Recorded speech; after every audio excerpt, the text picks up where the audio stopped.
जनताको 43 करोड कसले डुबायो? देशभित्र षड्यन्त्र, विदेशमा भ्रमण र यहाँ नक्कली हिरोको नाटक। भारतसँगको द्विपक्षीय विद्युत सम्झौताका नाममा अहिले सामाजिक सञ्जाल र केही मिडिया मार्फत सत्य लुकाउने, दोष घुमाउने र जनतालाई भ्रममा पार्ने योजनाबद्ध अभियान चलिरहेको छ।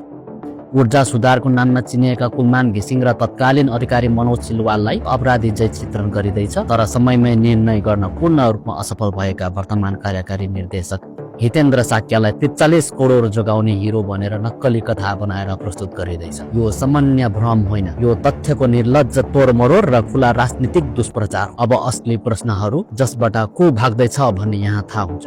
भारतीय कम्पनीले 1 महिनाभित्रै सस्तो दरमा विद्युत दिने स्पष्ट प्रस्ताव दिएको थियो कि थिएन? प्रस्ताव हुँदाहुँदै पनि समयमै निर्णय किन भएन?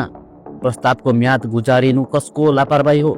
र सबैभन्दा गम्भीर प्रश्न, सम्झौता टेबलमै छोडेर निर्णय होइन फोटो सेसन गर्न फ्रान्स र कोरिया को गएका थिए? देशको ऊर्जा सुरक्षा र करोडौं रुपैयाँको सवाल अल्पत्र थियो, तर कार्यकारी निर्देशक हितेन्द्र साक्य भने फ्रान्स र कोरिया भ्रमणमा व्यस्त थिए। यदि साँच्चै 43 करोड रुपैयाँको नोक्सानी भएको नै हो भने त्यसको जड बाहिर होइन, समयमै निर्णय नगर्ने गैर जिम्मेवार नेतृत्वमै छ। देशको ऊर्जा सङ्कट छोडेर विदेश भ्रमणलाई प्राथमिकता दिनु साधारण भूल होइन, गम्भीर प्रशासनिक असफलता हो र घोर नीतिगत अपराध हो।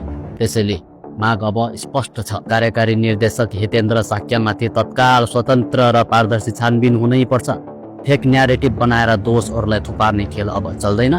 जिम्मेवार व्यक्तिहरू जनतामाझ उभिएर कानुनी जवाबदेही बन्नै पर्छ।